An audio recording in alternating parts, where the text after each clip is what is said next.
The stagecoach lurched to a violent stop outside the weathered depot in Oro Blanco, Arizona Territory, throwing dust into the scorching June air of 1878, and Samuel Quinn felt his heart hammering against his ribs as he waited to meet the bride he had never seen.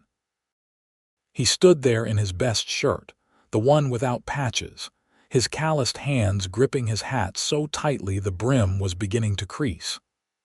Around him, the small town bustled with its usual afternoon activity. Miners trudged toward the saloons, their faces caked with dust from the silver mines that gave the town its name. A few ranch hands from neighboring spreads loitered near the general store, and Samuel could feel their curious eyes on him. Everyone in Oro Blanco knew why he was standing outside the depot today. The driver climbed down first, then reached up to help his passenger.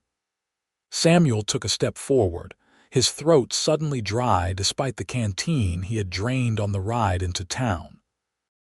A gloved hand appeared, then a woman in a simple blue traveling dress emerged, moving carefully, uncertainly. Her other hand held a long white cane that she swept in front of her as she descended. Samuel froze. The marriage broker had sent letters describing Faith Zimmerman in detail.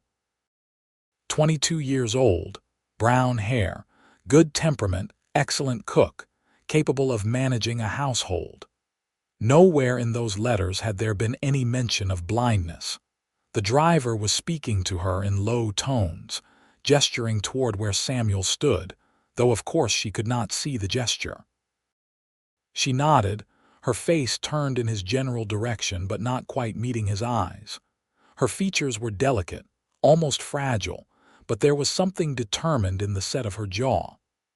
"Mr. Quinn," she called out, her voice steady despite the tremor Samuel could detect underneath. "I am Faith Zimmerman from Philadelphia." He found his voice, though it came out rougher than he intended. "Yes, madam. I am Samuel Quinn." She moved toward his voice, the cane tapping against the wooden planks of the depot platform. Samuel rushed forward, nearly tripping over his own boots in his haste. "Here, let me help you." "Thank you." Her hand found his arm, and he felt the lightness of her touch through his shirt sleeve. Up close, he could see her eyes were a cloudy gray blue, beautiful but unseeing.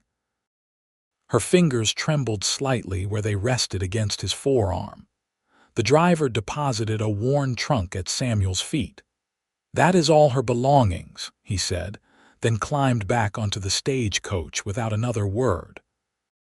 The crack of his whip sent the horses lurching forward, leaving Samuel and Faith standing in awkward silence. "I suppose you were not expecting this," Faith said quietly. Her face had gone pale and she swayed slightly on her feet. The journey from Philadelphia had taken weeks, and she looked exhausted. Dark circles shadowed her eyes and dust clung to her dress and hair.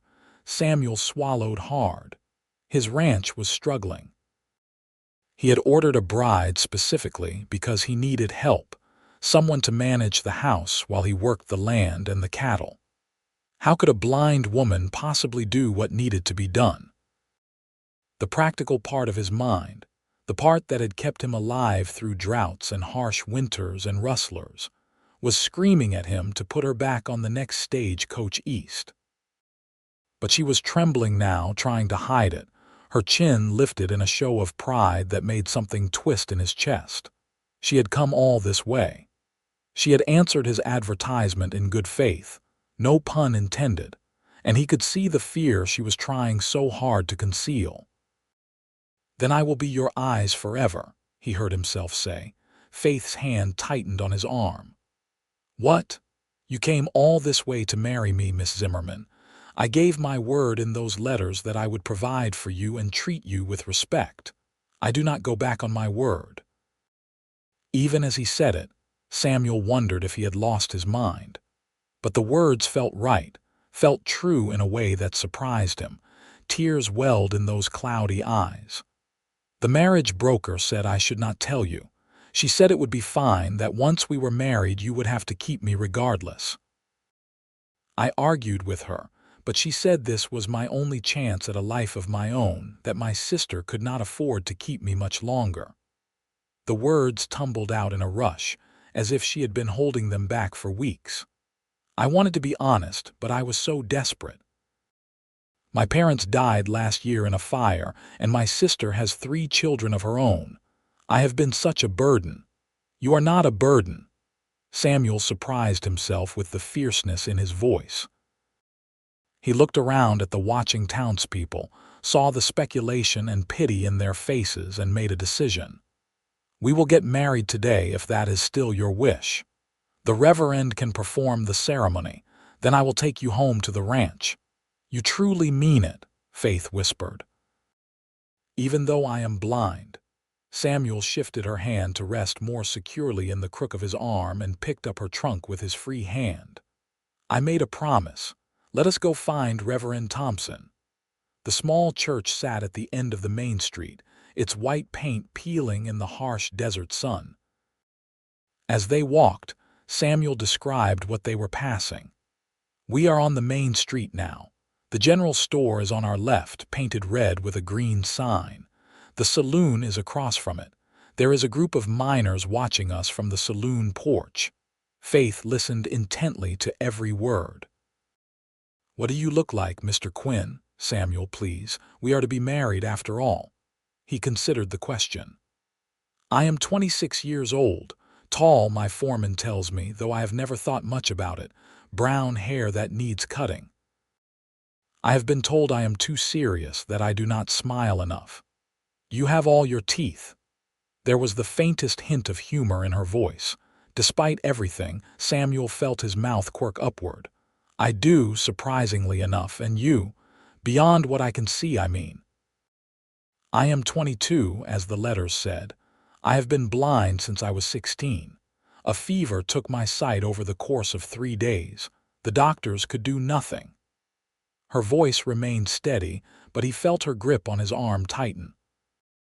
I can cook by touch and memory, though I will need time to learn your kitchen. I can sew and mend. I can do washing and cleaning if someone shows me where things are kept. I am not helpless, Samuel. I just need someone to be patient with me. They had reached the church. The door stood open to catch any breeze that might provide relief from the June heat. Samuel called out for the Reverend as they entered the dim interior. Reverend Thompson emerged from the back room, a thin man in his 50s with kind eyes and a gentle manner. Samuel Quinn, good afternoon. And this must be your intended bride, Faith Zimmerman, Faith said, turning her face toward the Reverend's voice. I am pleased to meet you, Reverend. If the Reverend noticed her blindness, he gave no indication beyond a slight widening of his eyes. Well then, shall we proceed with the ceremony? Do you have witnesses? Samuel had not thought of that. He was about to suggest they find someone when the church door opened behind them. Margaret Sullivan, the doctor's wife, entered with her husband close behind. We heard the stagecoach arrive, Margaret said, her warm voice filling the space. Thought you might need witnesses, Samuel. She moved to Faith's other side. I am Margaret Sullivan, dear. My husband Thomas and I run the medical practice here in town. Thank you for coming, Faith said softly. The ceremony was brief. Samuel found himself saying the words that would bind him to this woman he had just met. This blind woman who had traveled across the country on the word of a dishonest marriage broker. When it came time to kiss his bride, he hesitated, then leaned down and pressed his lips gently to hers. She tasted of dust and hope. I now pronounce you husband and wife, Reverend Thompson declared. Samuel, take good care of this young lady. I will, Reverend, you have my word. Outside, Margaret caught Samuel's arm while Faith waited nearby. That was a good thing you did, she said quietly. But running a ranch is hard work, Samuel. How will she manage? We will figure it out together, Samuel said with more confidence than he felt. The ride to the ranch took an hour in Samuel's wagon. He described everything they passed, painting pictures with words. the saguaro cacti standing like sentinels in the desert, the distant mountains purple in the afternoon light, the occasional pronghorn antelope bounding away from the road. Faith listened to it all, her face turned toward his voice. "It sounds beautiful," she said. "I wish I could see it." "I will describe it for you every day," Samuel promised, "until you can picture it as clearly as if you had sight." The ranch came into view as the sun was beginning its descent toward the western horizon. Samuel's heart sank as he saw it through fresh eyes, imagining how it must sound to Faith as he described it. "The house is small," he said honestly, "made of adobe with a wooden porch. The roof needs some repair. There is a barn about 50 yards from the house and a corral beyond that. I have about 200 head of cattle, though I need more to make the ranch truly profitable. The land is good, though. There is a creek that runs through the property, never dries up even in the worst drought." He helped her down from the wagon, and she stood for a moment, her face turned toward the house. "It sounds like a good home," she said. The interior of the house was even more depressing. Samuel had been living alone for 3 years, since his parents had died within months of each other. His father from a rattlesnake bite and his mother from grief, people said. He had done his best to keep things clean, but the house had the barren feeling of a place where no woman's touch had softened the rough edges. "I am sorry," he said as he guided her inside. "It is not much." Faith reached out, her fingers trailing over the rough wooden table, the simple chairs, the cold iron stove. "It is more than I had hoped for this morning," she said quietly. "When I got off that stagecoach, I thought you would send me back. I thought I would be on the streets by the end of the month." Samuel set her trunk down by the door. "I will never send you away, Faith. You are my wife now. This is your home." She turned toward his voice, and he saw tears streaming down her cheeks. Without thinking, he stepped forward and pulled her into his arms. She was small against his chest, fragile in a way that made him want to protect her from everything harsh in this hard land. "Thank you," she whispered against his shirt. "Thank you for giving me a chance." They stood like that for a long moment, two strangers bound together by circumstance and desperate need, holding each other in a house that was slowly becoming a home. That first evening was awkward. Samuel had no idea how to help Faith navigate the house without making her feel helpless. She insisted on trying to prepare supper, and he watched anxiously as she felt her way around the kitchen, memorizing the layout by touch. "Where do you keep the flour?" she asked. "Second shelf on the left in the pantry." "And the cast iron skillet, hanging on a hook by the stove." She moved carefully, methodically, her fingers identifying items by shape and texture. Samuel hovered nearby, ready to catch her if she stumbled, but she waved him away. "I need to learn," she said firmly. "You cannot follow me around forever." "I can try," he muttered, but he stepped back and let her work. The meal she produced was simple but good, better than anything Samuel had cooked for himself in months. Salt pork and beans and cornbread that was only slightly burned on one side. They ate in silence, the awkwardness of their situation settling over them like dust. Finally, Faith spoke. "Where will I sleep?" Samuel had been dreading this question. "There is only one bedroom. I can sleep in the barn if you would prefer privacy." "We are married," Faith said, her cheeks flushing pink. "And I imagine it gets cold at night, even in summer. I do not expect you to sleep in the barn, but I would like to wait a while before we are truly husband and wife in all ways, if that is acceptable to you." Relief washed over Samuel. "Of course. I would not rush you. We barely know each other." That night they lay on opposite sides of the narrow bed, both rigid with awareness of the other. Samuel had given Faith one of his old shirts to sleep in, and he could hear the rustle of fabric every time she moved. The house creaked and settled around them, and somewhere in the distance, A coyote howled. "Samuel," Faith's voice came soft through the darkness. "Yes, tell me more about the ranch. Tell me what you dream of for this place." So he did. He talked about his plans to expand the herd, to build a bigger house someday, to make the ranch prosperous enough to weather any storm. He talked about his parents, how they had built this place from nothing, how his father had taught him everything about ranching, and his mother had taught him the value of hard work and integrity. Faith listened, asking questions, and gradually Samuel felt the tension easing from his shoulders. When he finally fell asleep, it was to the sound of her steady breathing beside him, and he thought maybe, just maybe, this might work out after all. The next days fell into a pattern. Samuel woke before dawn, as was his habit, and spent the early morning hours working with his small crew of ranch hands. He had 2 men who worked for him regularly. Miguel, a vaquero from Sonora who was the best horseman Samuel had ever seen, and Jack Peterson, a former buffalo hunter who had drifted south when the herds were gone.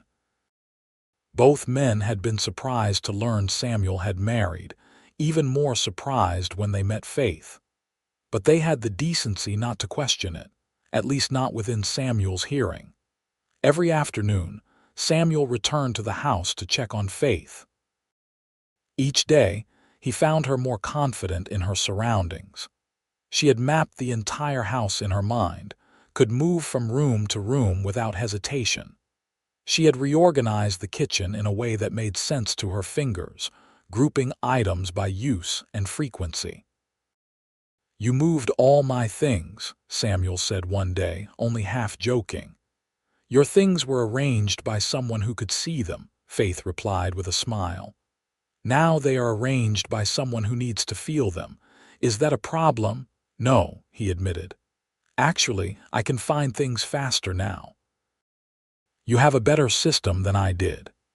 She beamed at the compliment, and Samuel felt something warm unfurl in his chest. In the evenings, after supper, Samuel would sit with Faith on the porch and describe the sunset. He found himself paying attention to details he had never noticed before, trying to find words for the way the light turned the mountains gold, the way shadows lengthened across the desert, the exact shade of purple the sky became just before full dark. "You are a poet," Faith teased one evening. "And you did not even know it." "I am a rancher," Samuel protested. "You can be both." One evening, 2 weeks after their wedding, Faith asked him to teach her about the ranch beyond the house. "I want to understand your work," she said. "I want to know the land even if I cannot see it." So the next morning, Samuel took her on a tour. He led her carefully around the property, describing everything in detail. He let her touch the rough wood of the barn, smell the hay and leather and horse. He introduced her to his horse, a buckskin gelding named Copper, and showed her how to stroke the horse's nose. "He is beautiful," Faith said, running her hands over Copper's face. The horse stood perfectly still, as if he understood this person needed special care.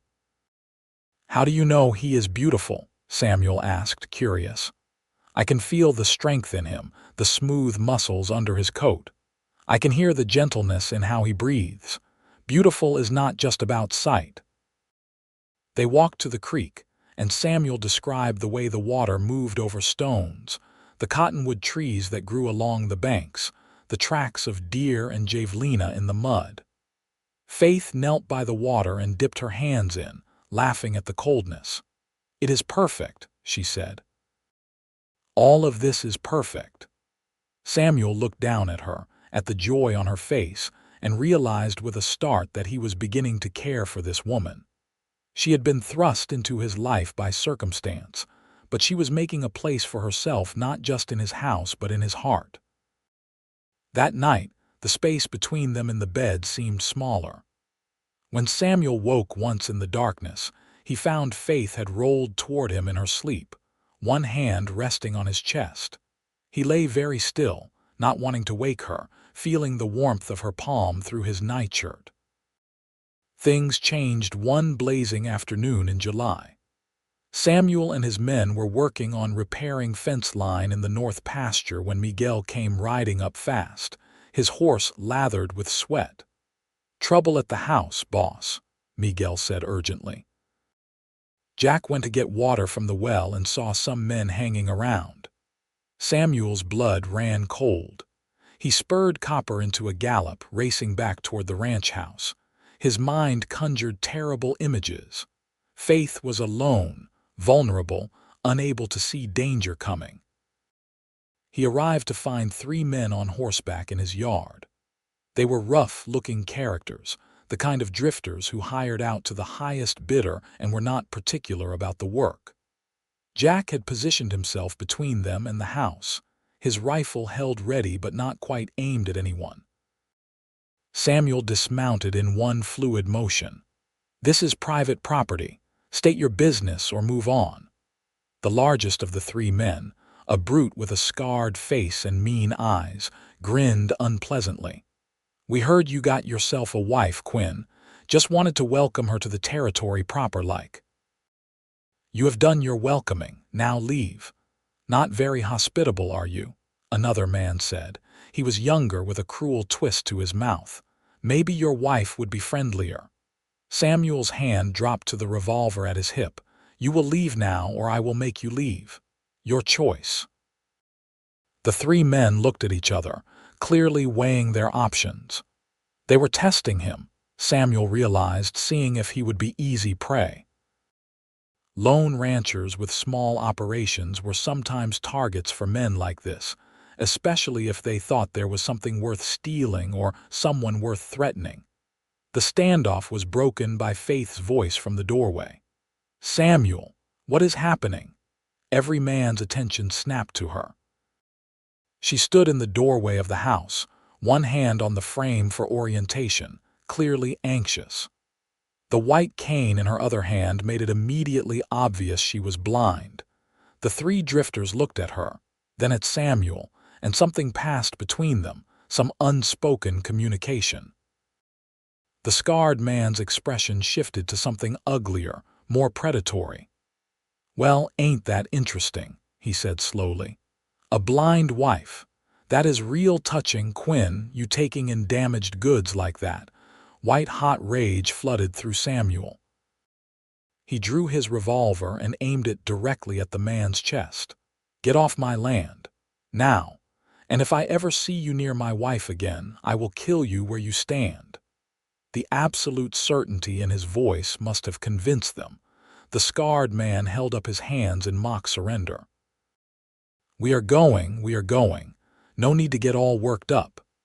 He looked past Samuel to Faith. "Real sorry about your situation, madam. Must be hard, being hitched to a man who probably just wanted a housekeeper and picked the cheapest option." Samuel's finger tightened on the trigger, but Miguel grabbed his arm. "Let them go, boss. They are not worth it." The 3 men rode off, laughing among themselves. Samuel stood watching until they were out of sight, his heart still hammering with fury and fear. Then he holstered his gun and walked quickly to the house. Faith still stood in the doorway, her face pale. "Are you all right?" she asked. "I heard voices, angry voices." "I am fine." Samuel took her hand and led her inside, closing and barring the door behind them. "Just some drifters causing trouble. They are gone now." "They said things about me," Faith said quietly. "About you marrying me because I was cheap, because I was damaged." "Faith, look at me," Samuel caught himself. "I mean, listen to me. Those men were trying to hurt you, to hurt us both." "Nothing they said was true. Do you understand? Nothing." "Then why did you marry me, Samuel?" The question came out in a rush. "Truly, be honest." Samuel took a deep breath. "At first, I married you because I had given my word. Because you had come all that way and it would have been dishonorable to turn you away. But now," he moved closer, cupping her face gently in his calloused hands. "Now I am married to you because I cannot imagine my life without you in it, because you have made this house a home. Because when I am working in the hot sun, I think about coming back to you. Because you are brave and strong and you make me want to be a better man." Tears slipped down her cheeks. "Samuel, I am falling in love with you." "Good," he said roughly, "because I am falling in love with you too." He kissed her then, deeply and thoroughly, and she kissed him back with equal fervor. When they finally broke apart, both were breathing hard. "Stay inside the rest of the day," Samuel said. "Keep the doors barred. I need to make sure those men are really gone." Faith nodded, still touching her lips where he had kissed her. "Be careful, always." Samuel spent the rest of the afternoon riding the perimeter of his land with Miguel and Jack, making sure the drifters had truly left. They found tracks heading north toward the mountains, away from the ranch. "They probably were just passing through," Jack said. "But we should keep watch for a while, make sure they do not double back." "Agreed. I will take first watch tonight." When Samuel returned to the house that evening, he found Faith had cooked his favorite meal, beef stew with fresh bread. The house smelled like heaven, and she had lit candles on the table despite not being able to see their glow herself. "I wanted tonight to be special," she explained when he commented on it. "After everything that happened today, I wanted us to have something good to remember." They ate slowly, talking about everything and nothing. Samuel told her about his day, about checking the cattle and finding a new calf that had been born overnight. Faith told him about her afternoon, how she had reorganized the pantry and started a quilt from fabric scraps she had found in a trunk. "I may not be able to see the colors," she said, "but I can feel the different textures. I thought I would make a pattern based on how the fabrics feel rather than how they look." "That sounds amazing," Samuel said honestly. "I would love to see it when it is done." After supper, they sat on the porch together, closer than they had sat before. Faith leaned against Samuel's shoulder and he wrapped his arm around her. The night was warm and filled with the sounds of the desert, the chirping of crickets and the distant yip of coyotes. "Tell me about the stars," Faith said softly. "I used to love looking at them before." So Samuel described the night sky, the millions of stars scattered across the black canvas above them, the bright band of the Milky Way cutting across the darkness, the familiar constellations he had learned from his father. "That is the Big Dipper," he said, tracing its shape in the air and guiding her hand to follow. "And there is Polaris, the North Star. It is the one constant in the sky, always pointing north, always helping travelers find their way home." "Like you," Faith murmured. "You are my North Star, Samuel. You help me find my way." "And you are my home," Samuel replied. "I did not realize how empty this place was until you filled it." That night, when they lay down in their bed, Faith moved close to Samuel, resting her head on his chest. "I am not afraid anymore," she said, "of anything. As long as I have you." Samuel held her close, breathing in the scent of her hair, feeling the trust she placed in him. "You will always have me, Faith. I promise you that." The weeks that followed were the happiest Samuel had known. He and Faith grew closer every day, learning each other's rhythms and patterns, building a life together that felt natural and right. Faith proved to be remarkably capable at managing the household. She could cook, clean, mend clothes, and even help with some of the lighter ranch work like gathering eggs from the chickens Samuel had bought or feeding the horses. Miguel's wife Rosa came to visit one day, bringing her 2 children. She had heard about Faith and wanted to meet the new Senora Quinn. The 2 women took to each other immediately, and Rosa began teaching Faith some of her recipes, describing each step in careful detail. "You are good for him," Rosa told Faith during one of these visits while Samuel and Miguel were working in the barn. "Samuel, he was so lonely after his parents died. Now he smiles. I have not seen him smile in years." Faith blushed with pleasure. "He is good for me too. He makes me feel like I can do anything." "Because you can," Rosa said firmly. Being blind does not make you helpless, it just makes you different. As summer deepened into August, the heat became oppressive. The creek's water level dropped and Samuel worried about the cattle. He spent long days riding the range, making sure the herd had enough water and grass. Faith worried about him, making sure he had plenty of water and food for these long days. One evening, he came home exhausted and sunburned. Faith heard him collapse into a chair and immediately went to him. "You are working too hard," she scolded gently, bringing him water and a cool cloth for his face. "You need to rest." "Cannot rest," Samuel mumbled. "Too much to do. The south pasture is getting overgrazed. I need to move the cattle, but I cannot do it alone. I need to hire more help, but I cannot afford it until I sell some steers, and I cannot sell them until the fall roundup." Faith listened quietly as he vented his frustrations. When he finished, she said simply, "Then we will manage with what we have. You, Miguel, and Jack are good workers. The cattle will be fine, and you have me. What can I do to help? You do so much already, Faith. I do not want to burden you with more." "Samuel Quinn, I am your wife. Your burdens are my burdens. Now tell me what I can do."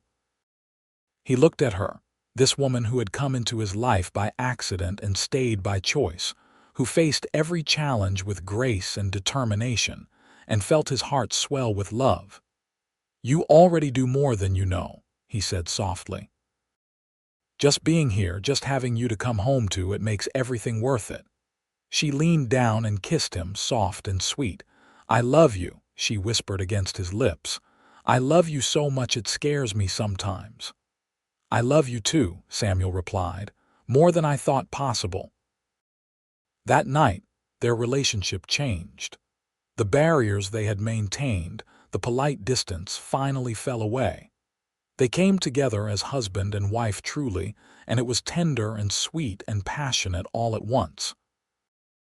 Afterward, as they lay tangled together in the darkness, Samuel traced patterns on Faith's bare shoulder and thought he had never been so happy. "No regrets?" he asked softly. "Not a single one," Faith replied, snuggling closer to him. "This is exactly where I am meant to be." The fall roundup came in September, and Samuel worked 18-hour days separating the steers ready for market from the breeding stock. Miguel and Jack worked alongside him, and Faith kept them all fed with a steady stream of hearty meals and strong coffee. When Samuel finally drove 100 head of steers to market in Tucson, he got a good price for them. The money would see the ranch through the winter and allow him to make some much-needed repairs and improvements. He returned home exhausted but triumphant, eager to share the good news with Faith.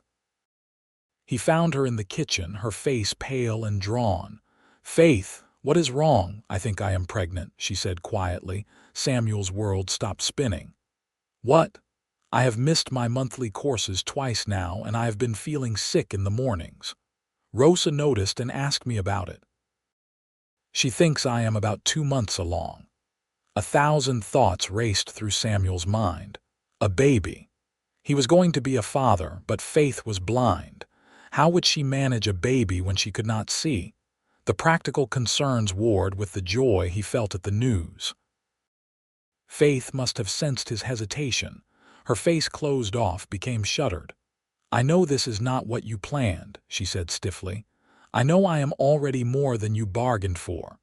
"Stop." Samuel crossed the room in 2 strides and pulled her into his arms. "Faith, I am thrilled. Scared out of my mind, but thrilled. I was just thinking about logistics, about how we will manage, but we will figure it out just like we have figured out everything else." "Truly." Hope crept back into her voice. "You are not angry. Faith, you are giving me a child." "How could I possibly be angry?" He pulled back and placed his hand gently on her still flat stomach. "There is a baby in there, our baby." Tears streamed down Faith's face, but she was smiling.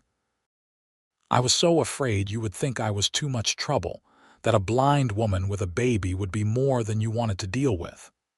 "Listen to me very carefully," Samuel said, tilting her face up to his.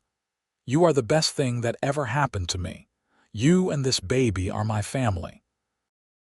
I will walk through fire for you both. Do you understand?" "Yes," she whispered. "I understand." They told Rosa and Miguel the next day, and Rosa was overjoyed. "I will help you," she promised Faith. "I will teach you everything I know about babies. You will be a wonderful mother." "But how?" Faith asked, voicing the fear that had been plaguing her. "How will I take care of a baby I cannot see?" "The same way you do everything else," Rosa said firmly. "By touch, by sound, by instinct. Babies do not need their mothers to see them. They need to be held, fed, loved. You can do all of those things." Margaret Sullivan came to visit as well, once word spread that Faith was expecting. She examined Faith and confirmed the pregnancy. "Everything looks good," she said encouragingly. "You are healthy and strong. I see no reason this should not be a normal pregnancy and birth." "I am worried about the delivery," Faith admitted. "I will not be able to see what is happening." "Most women cannot see what is happening during delivery anyway," Margaret said with a smile. "You will have me there to guide you, and Samuel if he is brave enough to stay in the room." "I am staying," Samuel said firmly from the doorway. "I am not leaving her alone." As Faith's pregnancy progressed, Samuel found himself becoming even more protective. He worried constantly about her tripping or falling. He rearranged the house to make sure there were no obstacles in her path. He hovered to the point where Faith finally had to sit him down and tell him to stop. "Samuel, I am pregnant, not made of glass. I can still do all the things I did before. You need to trust me." "I do trust you, I just worry. I know and I love you for it, but you have to let me be independent. It is important to me." So Samuel tried to step back, though it went against every protective instinct he had. He watched as Faith continued to manage the household, adapting to her changing body with the same determination she applied to everything else. Her belly swelled as winter approached, and she took to resting one hand on it, feeling for the baby's movements.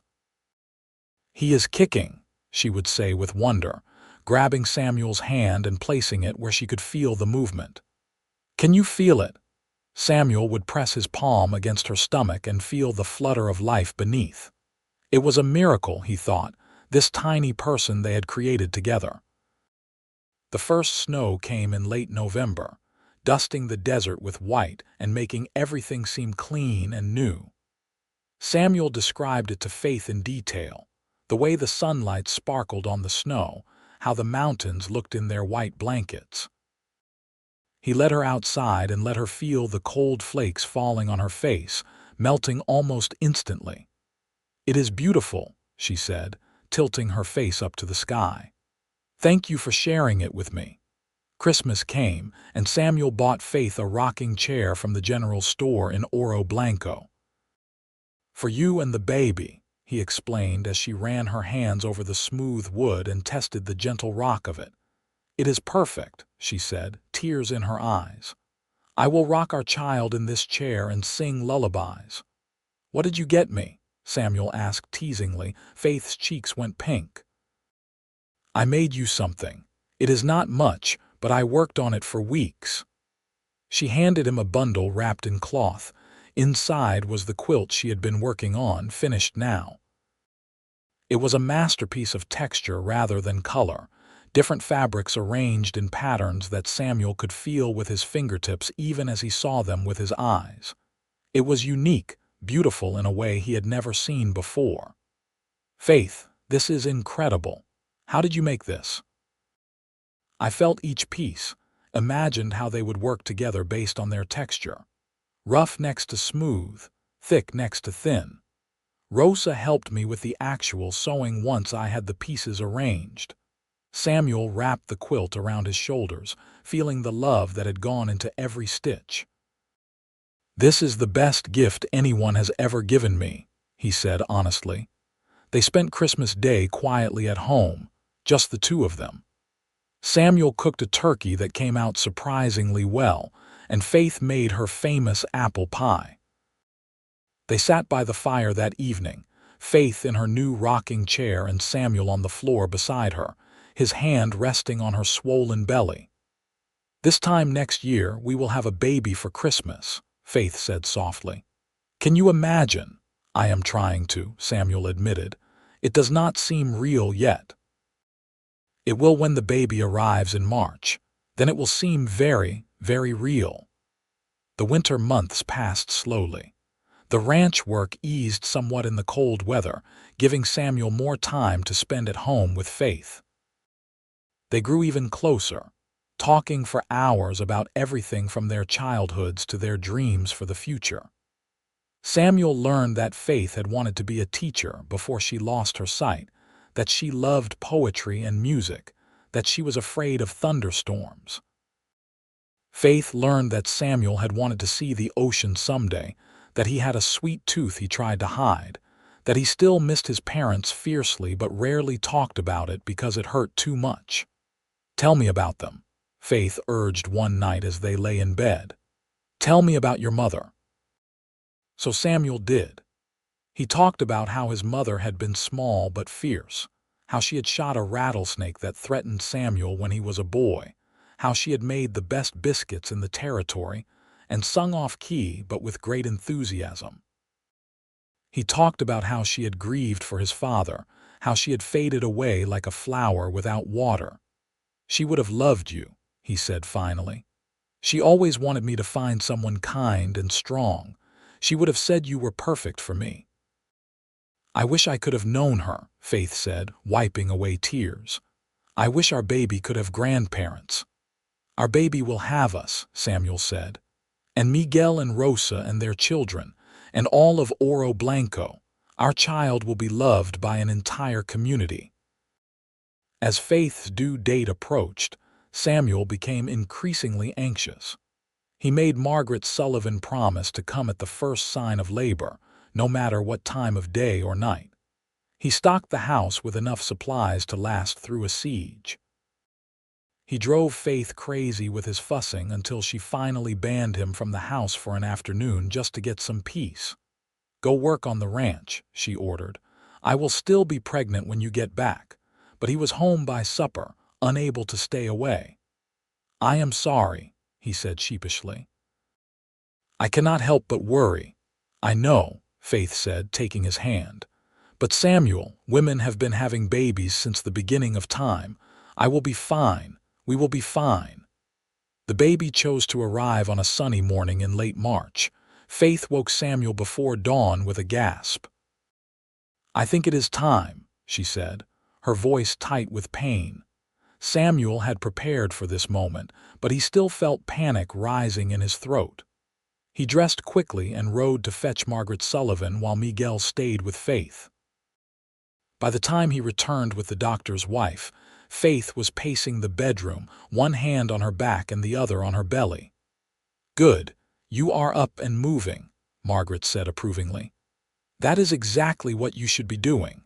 Samuel, boil water and find clean towels." The next hours were the longest of Samuel's life. He did as Margaret instructed, bringing supplies and trying to stay calm while Faith labored. He held her hand when the pains came, described what was happening when she asked, whispered encouragement and love. "You are doing so well," he told her over and over. "You are so strong. I am so proud of you." "I am scared," Faith admitted during one of the brief respites between contractions. Her face was pale and sweaty, her hair plastered to her forehead. "I know, but you do not have to be. I am right here. Margaret is here.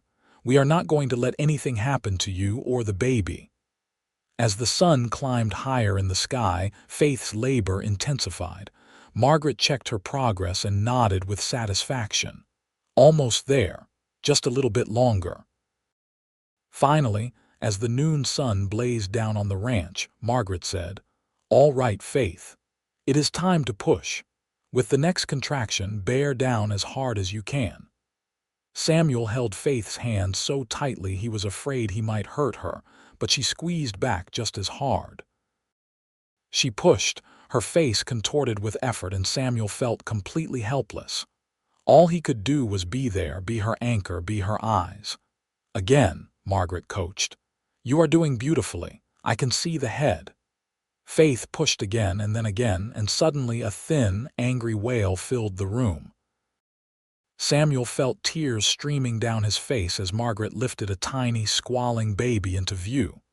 "It is a boy," Margaret announced, quickly clearing the baby's mouth and nose. "A healthy baby boy." "A boy," Faith sobbed.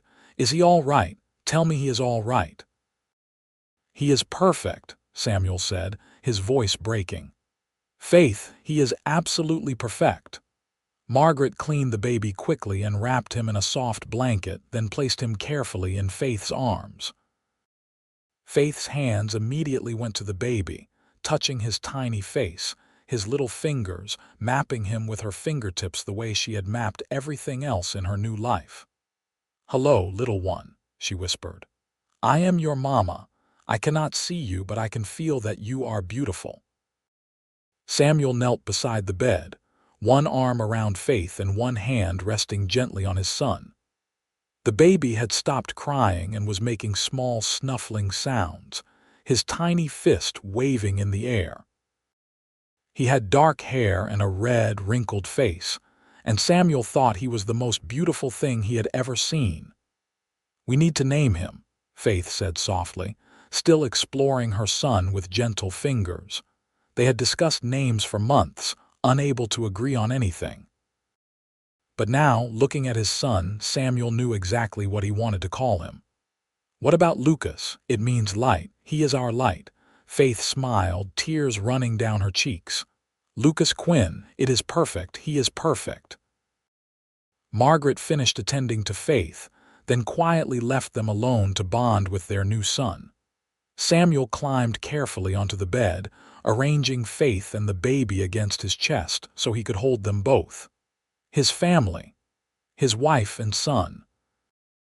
The depth of love he felt was staggering, almost frightening in its intensity. "I cannot believe he is here," Faith murmured, her head resting on Samuel's shoulder while she cradled Lucas. "Our son. We made a person, Samuel." "We did," Samuel agreed, running his finger gently over Lucas's soft cheek. The baby turned his head toward the touch, mouth opening, and both parents laughed. "He is hungry already," Faith said. With Samuel's help, she managed to get Lucas to latch on, and the baby nursed eagerly. Samuel watched in awe, still hardly able to believe this was real. Over the next weeks, Samuel watched Faith navigate motherhood with the same determination she had brought to every other challenge. She learned to change Lucas by touch, to know his different cries and what they meant, to care for him despite not being able to see him. She nursed him on demand and sang him lullabies in a sweet, clear voice that Samuel never tired of hearing. Rosa came often to help and offer advice. "You are a natural," she told Faith one day. "Lucas is lucky to have you as his mother." "I worry I am not doing enough," Faith confessed. "What if I miss something because I cannot see it? What if something is wrong and I do not notice?" "You notice everything," Rosa assured her. "You know that baby better than anyone. Trust your instincts." Samuel marveled at how well Faith managed. She could tell when Lucas was about to cry before he made a sound, could soothe him with a touch or a whispered word. She knew when he was hungry, tired, or just needed comfort. Her blindness, which Samuel had worried would be an obstacle, seemed to make her more attuned to their son in ways that went beyond sight. "How do you do it?" he asked her one evening as they sat together, Faith rocking Lucas in her new chair while Samuel watched them both with love in his eyes. "I listen," Faith said simply. "I feel. I pay attention to the little things, and I love him so much that knowing what he needs just comes naturally." Spring turned to summer and Lucas grew and thrived. He was a happy baby, quick to smile and laugh. Samuel would describe everything to Faith in detail. How Lucas's eyes had darkened to brown like his own, how the baby would follow movement with his gaze, how his first smile had lit up his entire face. "I wish I could see his smile," Faith said wistfully one day. "You describe it so beautifully, but I wish I could see it for myself." Samuel took her hand and guided it to Lucas's face, to the curve of his mouth as he smiled. "Feel it," he urged.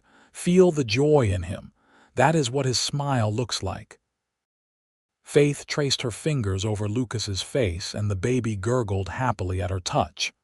"I can feel it," she whispered. "I can feel his happiness." In August, Samuel and Faith celebrated their first anniversary.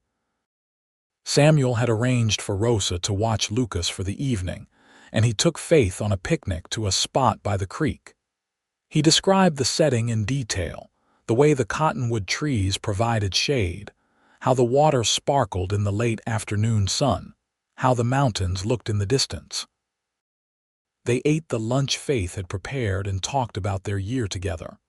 "When I got off that stagecoach," Faith said, "I was so scared. I thought my life was over, that I would be a burden to some strange man who had not even wanted me in the first place." "And now?" Samuel asked, pulling her close. "Now I know I found exactly where I was supposed to be. With you, building this life together, I have never been so happy, Samuel. Even before I lost my sight, I was never this happy." "I love you," Samuel said simply. "More than I thought it was possible to love someone. You and Lucas are my whole world." They kissed as the sun set, painting the sky in colors Samuel would describe to her later. When they returned home, they found Lucas asleep in Rosa's arms, and they both stood for a moment just looking at their son, feeling blessed beyond measure. The years passed, each one bringing new challenges and joys. Lucas grew from a baby into a toddler, then a young boy. He learned early that his mother could not see, and he adapted to it naturally, telling her things he saw and fetching things she needed. "Mama, the sky is really red tonight," he would say at sunset, and Faith would smile. "Tell me more, Lucas. What shade of red? Like apples?" "No, like the barn." "Really bright red?" Faith would listen to her son's descriptions and feel grateful for this child who had become her eyes just as surely as Samuel was. When Lucas was 3, Faith became pregnant again. This time she was less anxious, more confident in her ability to manage.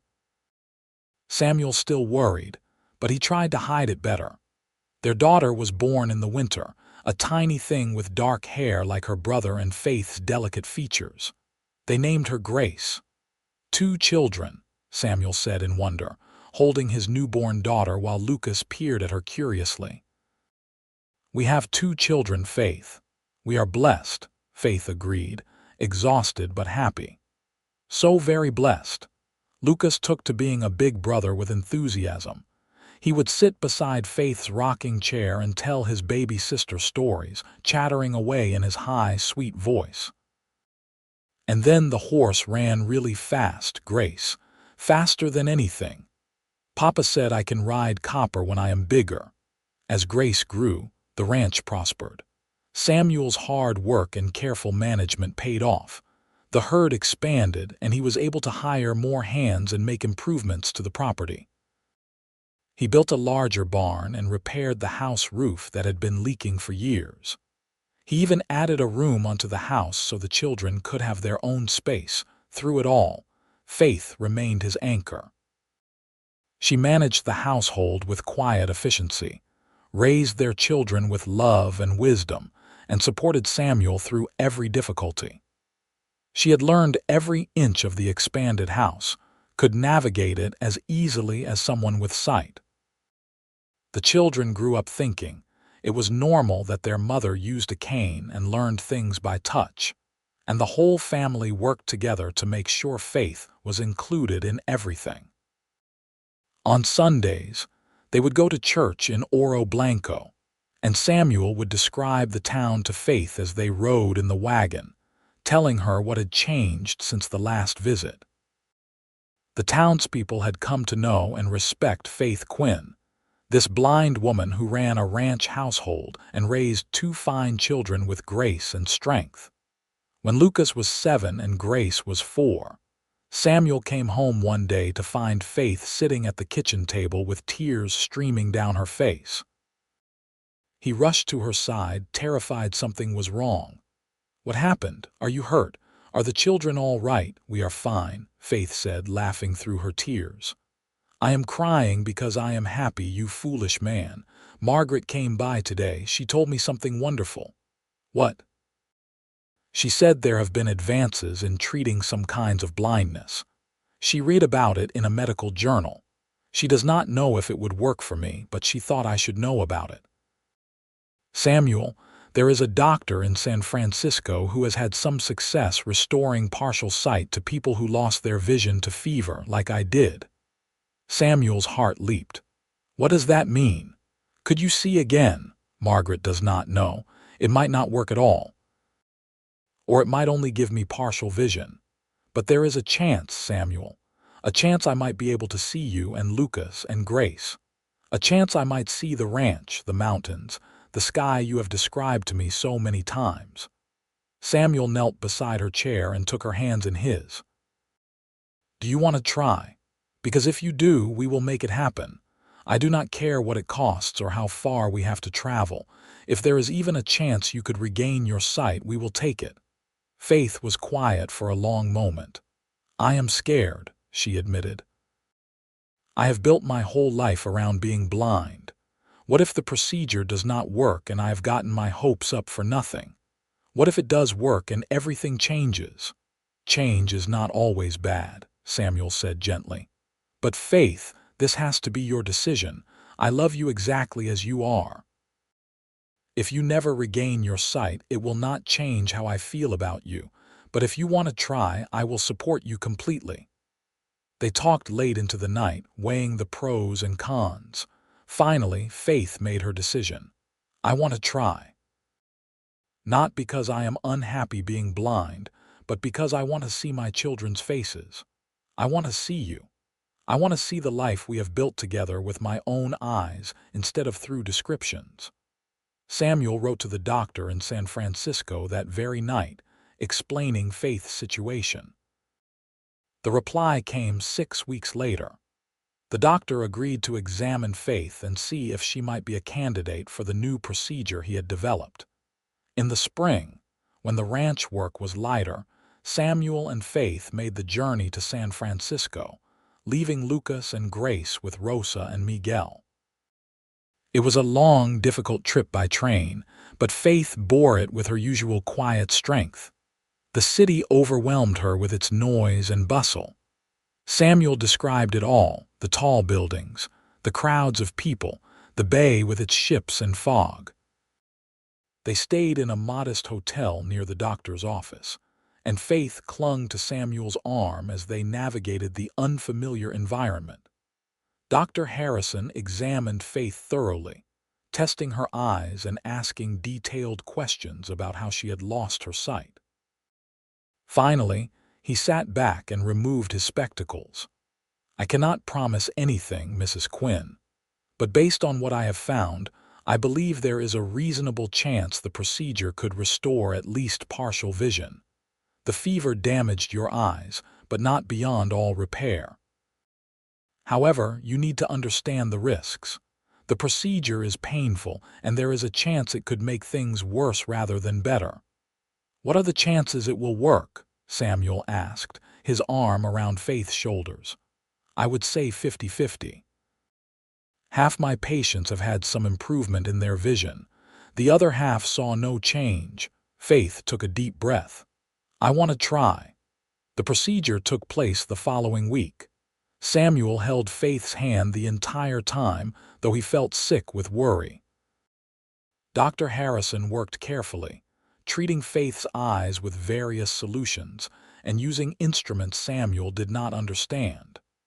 Faith endured it all without complaint, though Samuel could see her gritting her teeth against the pain. Afterward, her eyes were bandaged. "You must keep these on for 2 weeks," Dr. Harrison instructed. "No peeking, No matter how tempted you are, at the end of 2 weeks, we will remove the bandages and see if the treatment was successful. Those 2 weeks were torture for both of them. Faith was used to navigating by touch, but the bandages over her eyes disoriented her in a way simple blindness did not. She became frustrated and irritable, unusual for her. Samuel did his best to support her, but he was dealing with his own anxiety about whether the procedure had worked. Finally, the day came to remove the bandages. They returned to Dr. Harrison's office, and Samuel held Faith's hand so tightly he was afraid he might hurt her. The doctor carefully unwound the bandages, layer by layer, until finally Faith's eyes were uncovered. She blinked in the bright light of the office, squinting. Samuel held his breath. "Can you see anything?" Dr. Harrison asked. Faith's eyes filled with tears. "I can see light, shapes. It is all blurry, but I can see something." She turned her head toward Samuel, and he saw her eyes focusing on him, actually looking at him for the first time since he had known her. "Samuel, is that you?" "Yes," he choked out. "It is me. You are just a blur, but I can see you. Oh God, I can see you." Dr. Harrison examined her eyes again. "The procedure was partially successful. Your vision will never be perfect, but with glasses and time for your eyes to adjust, you should be able to see well enough to navigate and recognize faces. It is more than I hoped for, frankly." Over the next weeks, as Faith's vision continued to improve, she discovered a world she had forgotten. Colors were muted but visible. Shapes became clearer day by day. She could see Samuel's face, though not in sharp detail, and she spent hours just looking at him, tracing the features she had only known by touch. "You are more handsome than I imagined," she told him one evening, her eyes roving over his face with wonder. "And you are even more beautiful than I thought," Samuel replied, meaning every word. The journey home seemed shorter with Faith able to see out the train windows. She pressed her face to the glass, watching the landscape roll by, exclaiming over things most people took for granted. "The mountains are so big," she breathed. "And the desert, it is beautiful in such a stark way." When they arrived at the ranch, Lucas and Grace ran to meet them. Faith knelt down and gathered her children into her arms, then pulled back to look at them. She touched their faces, matching what she could see with what she knew by touch. "You are so beautiful," she whispered to them both. "Even more beautiful than I imagined." "Can you see me, Mama?" Lucas asked excitedly. "Really see me?" "I can," Faith confirmed, tears streaming down her face. "You have your father's eyes, just like I thought. And Grace, you have my nose. Oh, my darlings, I am so happy I can see you." That evening, after the children were in bed, Samuel took Faith outside to watch the sunset. She stood beside him, her hand in his, watching the sky turn orange and pink and purple. "Is this what you have been describing to me all these years?" she asked in wonder. "Yes, though my descriptions could never do it justice."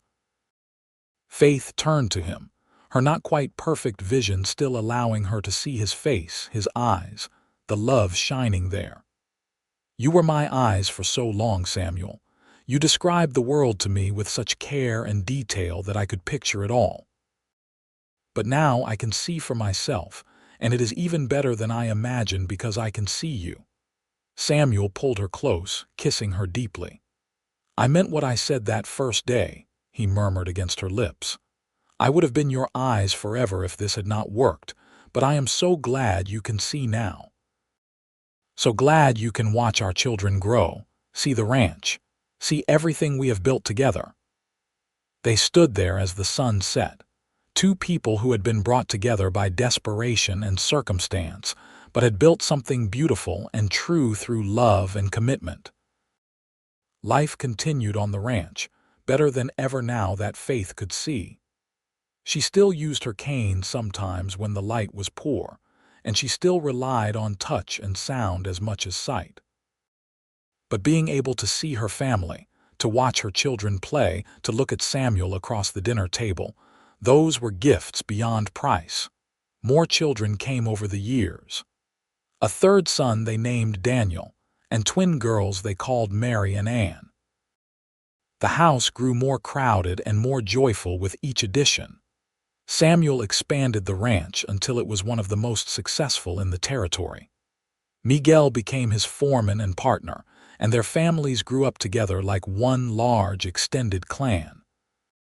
Lucas grew into a fine young man, taking after his father in his love for the land and skill with horses and cattle. Grace was quieter, more scholarly, and Samuel paid for her to attend a teaching college back east so she could pursue the dream Faith had once had for herself. The younger children were still finding their way, but all of them thrived in the loving, stable home Samuel and Faith had created. On their 20th anniversary, Samuel took Faith back to the spot where they had first kissed on their anniversary picnic all those years ago.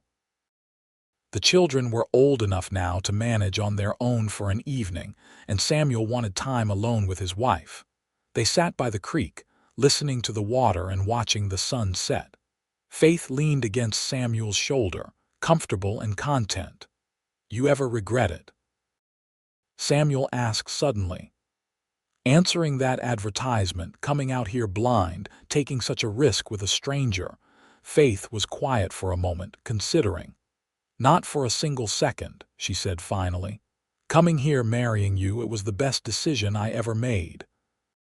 Even when I could not see, even when everything was uncertain and scary, I never regretted it. You kept your promise, Samuel. You were my eyes when I needed you to be. You have been my partner, my love, my best friend. How could I regret any of that? I love you," Samuel said simply. "More now than ever. And I love you. Thank you for giving me a chance that day. Thank you for not turning me away when you realized I was blind. Thank you for building this beautiful life with me." They kissed as the sun painted the sky in brilliant colors. Two people who had found each other against all odds and built something stronger than either of them could have managed alone. Years continued to pass. Samuel's hair turned gray, then white. Faith's vision remained imperfect but stable, good enough for her needs. Their children grew up and started families of their own. Lucas took over the ranch, running it with the same dedication his father had shown. Grace returned from college to teach at the school in Oro Blanco, inspiring young minds just as she had always dreamed of doing. Samuel and Faith became grandparents, then great-grandparents. Their house was always full of noise and laughter, children and grandchildren coming and going. The ranch that had once been a struggling operation was now prosperous and stable, a testament to decades of hard work and smart management. On a warm summer evening in 1918, Samuel and Faith sat on the porch of their house, watching their grandchildren play in the yard.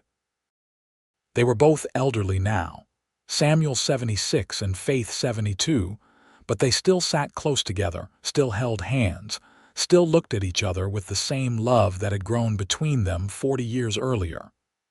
"We did all right, didn't we?" Samuel said, his voice rougher with age but still strong. "We did better than all right," Faith replied. "We built something wonderful, Samuel.